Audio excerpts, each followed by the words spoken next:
This is a production of WKNO Memphis. Production funding for Sports Files is made possible in part by the WKNO Production Fund, the WKNO Endowment Fund, and by viewers like you. Thank you.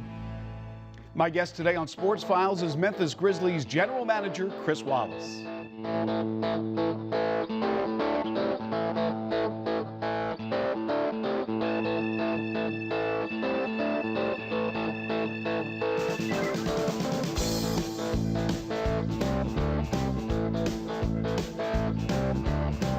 Hi everyone, the Grizzlies opened up training camp earlier this week as they prepare for the new season.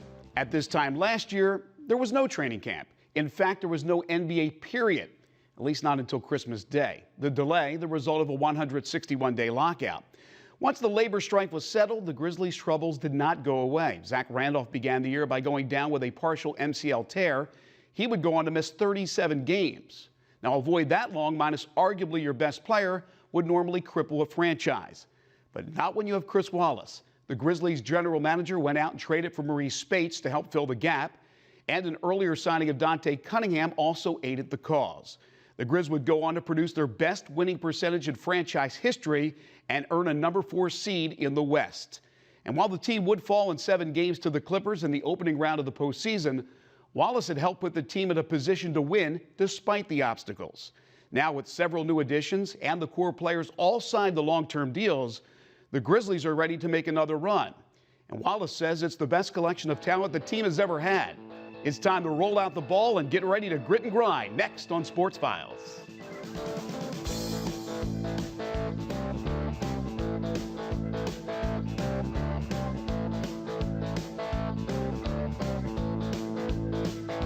Chris, thank you so much for joining us here on Sports Files. We appreciate it. My pleasure, Greg. All right, we're getting into the time of the basketball season, but for the last few months, the summer, how'd it go for you? What'd you do? It was very hectic because the NBA regular season runs into the playoffs, which runs into the draft, which runs into the Las Vegas Summer League. No time off, huh? Before you know it, it's Labor Day and summer's over with. So this season really is 12 months. I mean, not from a competitive standpoint, but it goes around the calendar as far as the things that we have to do in our duties with an NBA team. And it was busy for you because you made some transactions in the offseason. We'll talk about that a little bit later on as far as going out and getting some shooters, getting some help for Mike Conley as a backup point guard. But right now, the big story surrounding the Grizzlies as we get set for this 2012-13 season is what's going on with ownership.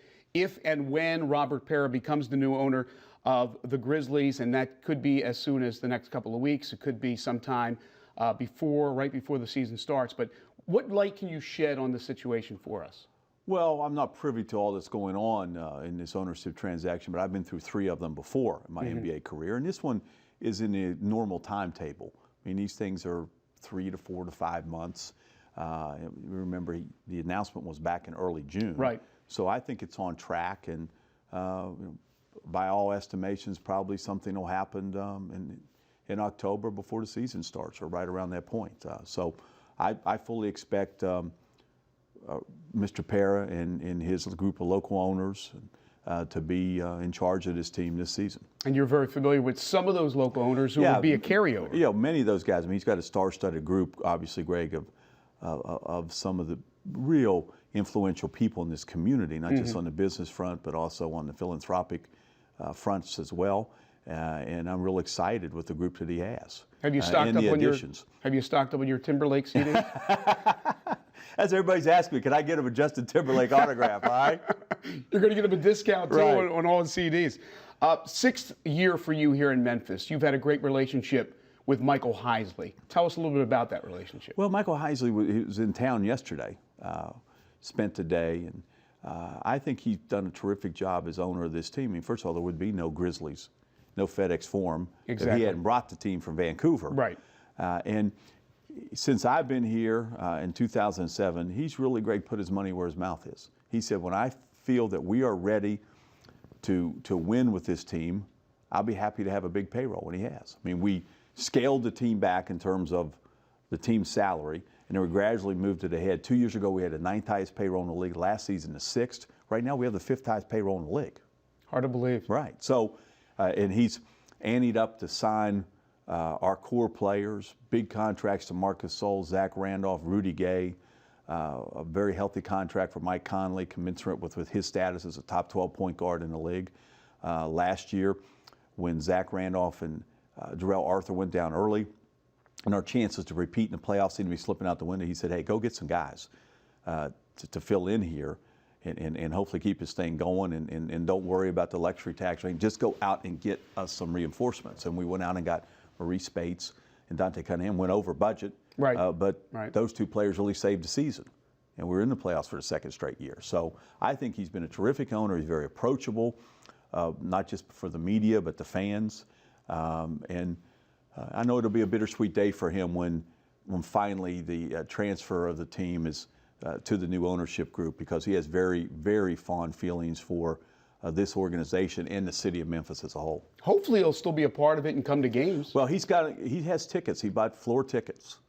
Good. So you will see him at Grizzly games often with his family. Chris, the great thing about Michael Heisley, in my opinion, besides his openness, is the fact that he said, look, I make no bones about it. I want to sell this team, but I want the owner to keep this team in Memphis. We've established ourselves here in Memphis, and that's what my plan is. And then he goes out and he deals with a potential owner that wants to keep the team in Memphis, so it's a win-win. Yes, I mean, again, you're right, Greg. He was very upfront and adamant about his desire for this team to stay in Memphis. And again, he has tremendous fondness for his community. Yesterday he was telling us, and this was a surprise to me, he said he'd recently talked to his daughter Emily, who's the CEO of his Heiko corporation. And that's a vast empire, 45 companies, 13,000 employees. Wow. And she says, Dad, as you look back on your business career, where do you gain the most satisfaction from? He said, it's my ownership of the Grizzlies.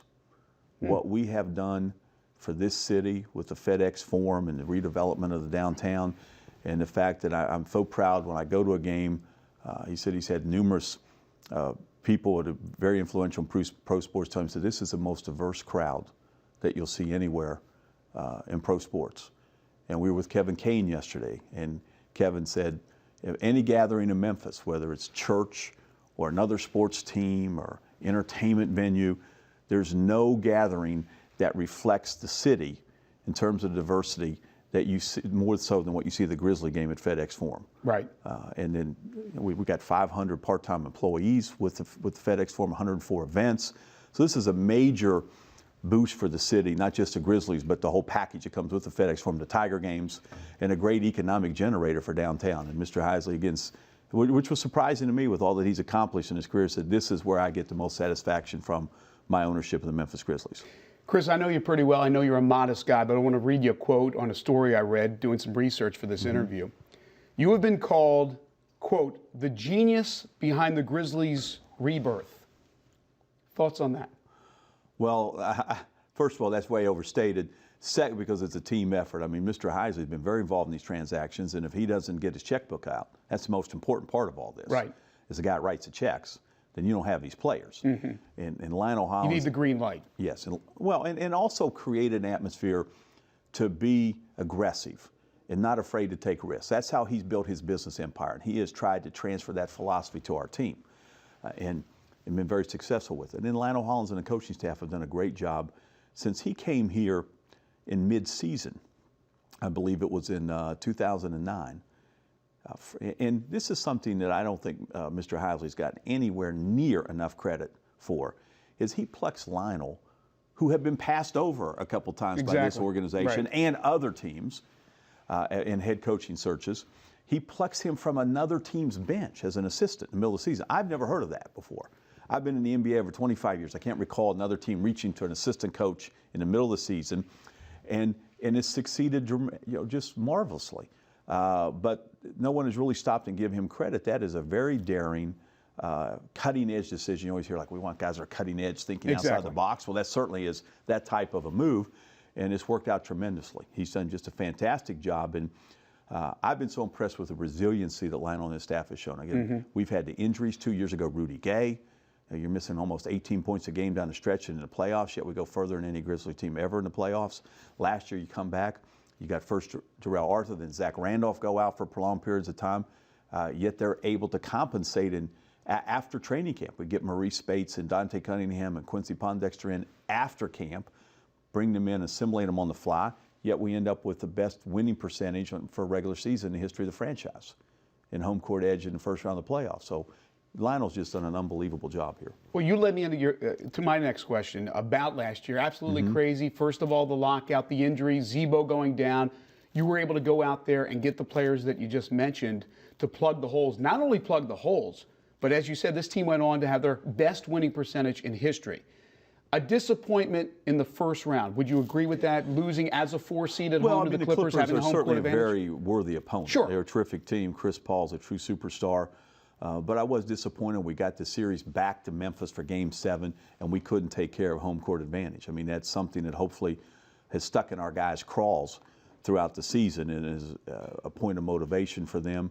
And we'd love to get home court again this year and then get back beyond the first round. Chris, was it more gratifying to you personally to see what the team did 2 years ago when they were a win away from the Western Conference Finals, or, as we just mentioned, what you guys were able to piece together last year? Well, the most gratifying moment of my entire NBA career, not just here in Memphis, Greg, was after we defeated the Spurs in Game 6, captured that series, first ever series win in the history of the franchise for the Grizzlies.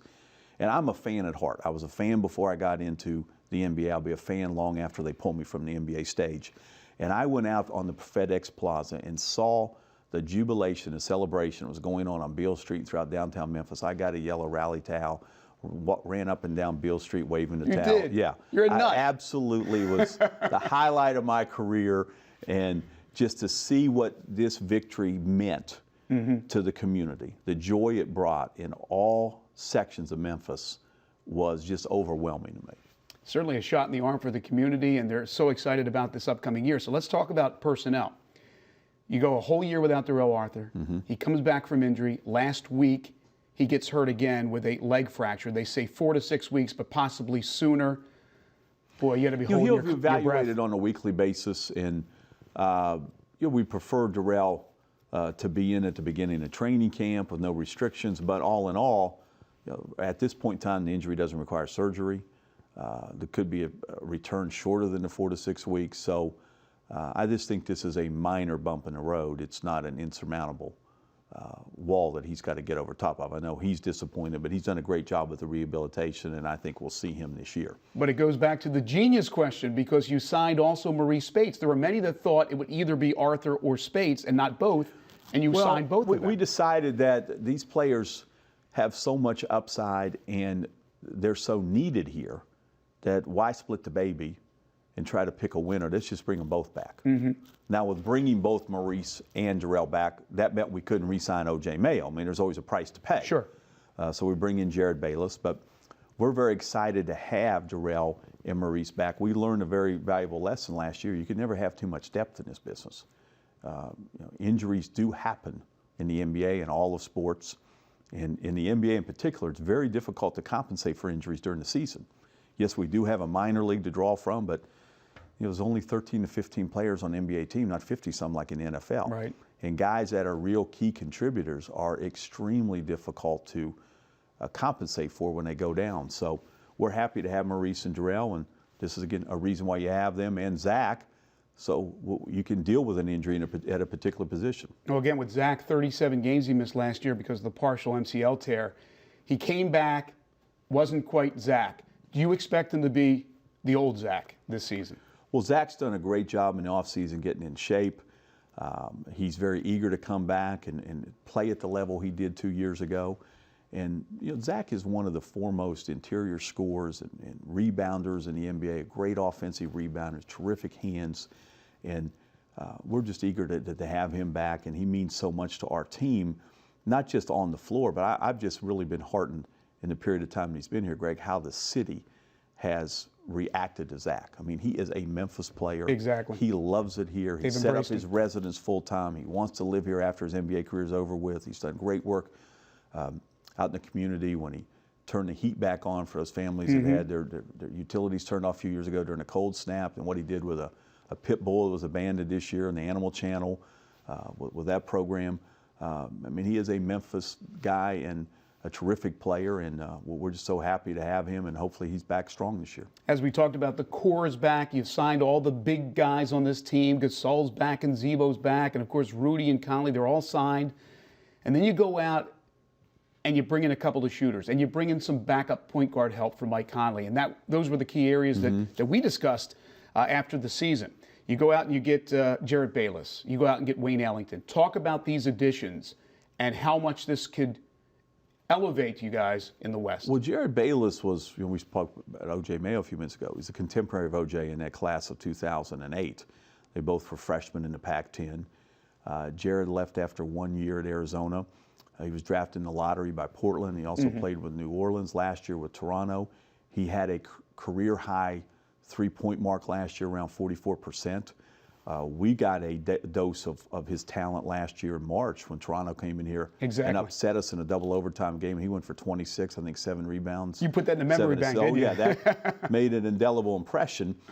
And this just shows you how free agency often moves, Greg, in ways that you don't anticipate. 2 years ago, I would have never told you we were going to sign Tony Allen. But one thing led to another, and now that Tony Allen's there for us.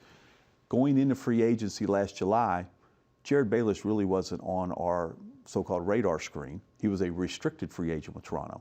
But Toronto removed the restricted tag for him early in the free agent process. And I would go, whoa, this guy can not only shoot the three, he's got more upside to reach. You love to have guys that continue to get better and better, haven't peaked, and gives us obviously some coverage if, God forbid, Mike Conley were to go down. That's where we were the most vulnerable on this roster. So we said it makes so much sense to go after him. He liked the idea of playing here, and it all came together. Then Wayne Ellington was part of a transaction where we reluctantly traded Dante Cunningham. Dante was unbelievable for us last year. As a worker and a tangible player. I can't remember one game where he didn't show up revved up and ready to go and playing with great enthusiasm and passion. But you saw in the playoffs when Zach Randolph came back, there was just no time for him. With Zach Randolph and Reece Bates. Now you got Jarrell Arthur. So their contracts matched up to almost to the dime, same number of years. So we said, we'll take a shot on a guy who, even though his production dipped last year, is known for his three-point shooting capacity in Ellington. On a last-year deal, just like Dante, and try to add more outside shooting to the team. Also in the outside shooting vein, Josh Selby was terrific in Summer League. I was going to just bring him up. I mean, he had huge games out in Las Vegas, 7, 8, 9 three-pointers. And I've had some people tell me since we returned from Summer League, yeah, but that's Summer League. Yes, that's true. There's a difference between Summer League and NBA basketball, but the three-point line is the same distance. It's the same distance, and the confidence that he really exudes. Right, and he made three-pointers out there, Greg, under duress, getting knocked down. So I'm very impressed how he has added a three-point component to his game in this offseason, which really didn't exist when he came into the league last year. Chris, people were clamoring, as they always do during the draft, get this guy, get that guy. You got Tony Wroten. Tell us about the upside of Tony Wroten. Well, Tony Wroten is a big point guard, close to 6'5", comes from a tremendous athletic lineage with his family. His father played at the University of Washington in an Orange Bowl, played it for Tampa Bay. His mother was a championship hurdler in track.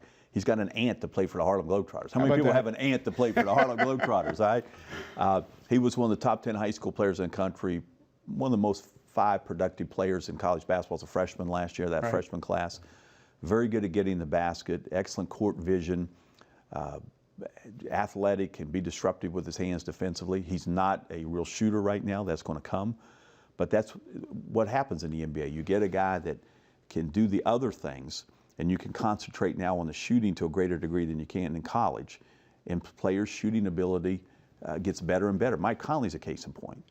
Mike Conley did not come in the NBA known for his shooting. It was his speed, ball handling ability to press up defensively. But the shooting has gotten better and better every year. And at times he's a real three-point threat for us. So we think Tony Wroten is a player whose shot is not broken. It can be improved.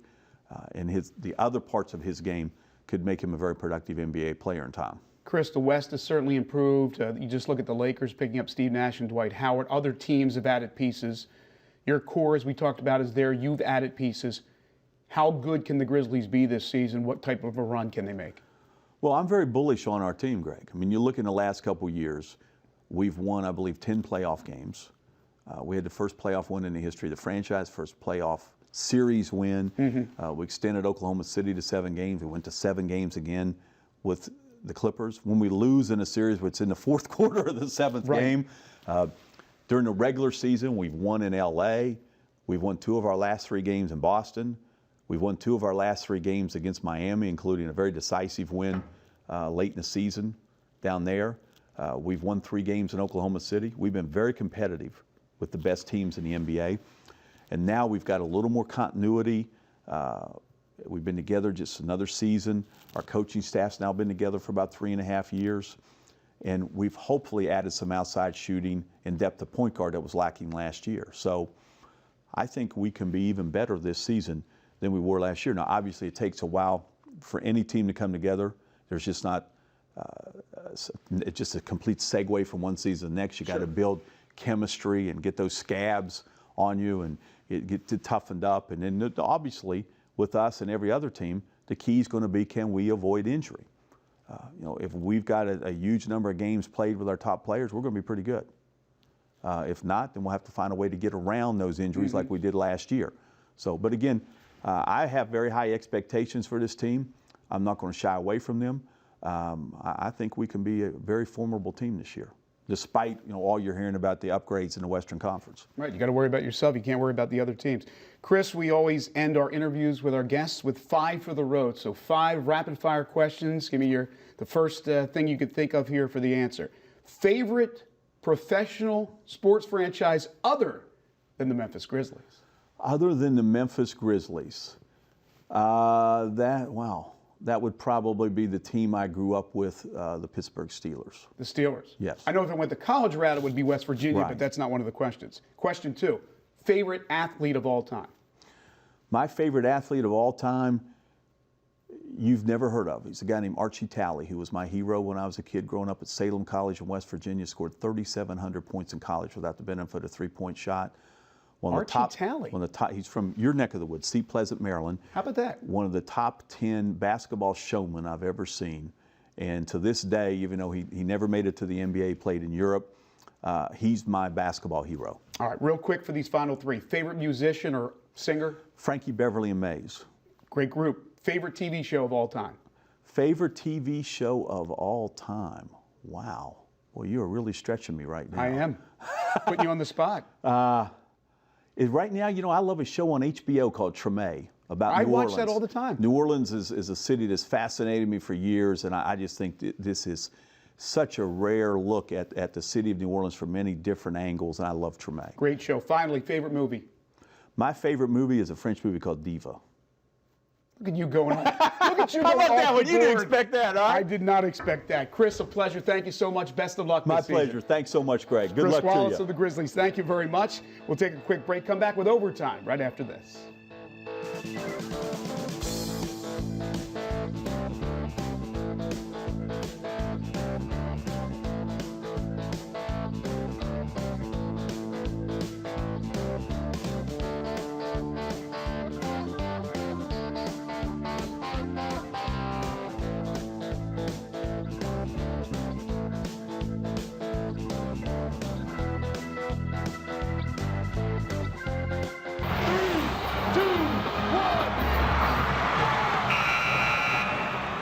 The Grizzlies hosted their annual media day on Monday, and as expected, optimism reigned supreme.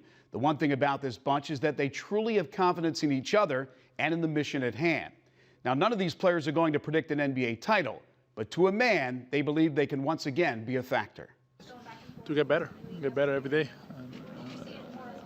Other than that, if we do that and we do all the little things that we're supposed to do, at the end of the day, we're going to be okay. I mean, we got big expectations, bigger than last year. So we just got to come out. I don't want to just put nothing right there, but we want to go out and take one game at a time, and play together and understand what we're playing for and understanding where we got to go and where we're trying to get to. I think it's obvious what we expect, what we want. We made some moves and, we addressed some of the things that we thought we needed to address, and obviously we want to progress. So, last year we kind of left a sour taste in our mouth. And, obviously we want to do better than that. But, I do think we can be a contender. Now, in my humble opinion, this Grizzlies squad has a chance to be special if a few things occur. 1, Zebo returns to true form. 2, Rudy Gay plays with a chip on his shoulder. Perhaps being left off the U.S. Olympic team can fuel the fire. And finally, off-season additions Jared Bayless and Wayne Ellington can contribute by opening up the perimeter. Of course, the obvious needs to also take place, and that's to stay doctor-free. 46 wins 2 seasons ago, 41 last season in just 66 games. The West has only gotten better, but I see the Grizz going 48-34. One final note, the Grizzlies lost a cherished member of their family with the passing of Dana Davis, the team's vice president of basketball operations and team programs. Double D, as he was affectionately known, was a vital part of Michael Heisley's management team, a valued member of the Memphis community, and a friend to many. He will be sorely missed. And that'll do it for this week's show. To see a replay of this program, you can log on to WKNO.org and click on KNO Tonight. Memphis Madness takes place next Friday at FedEx Forum.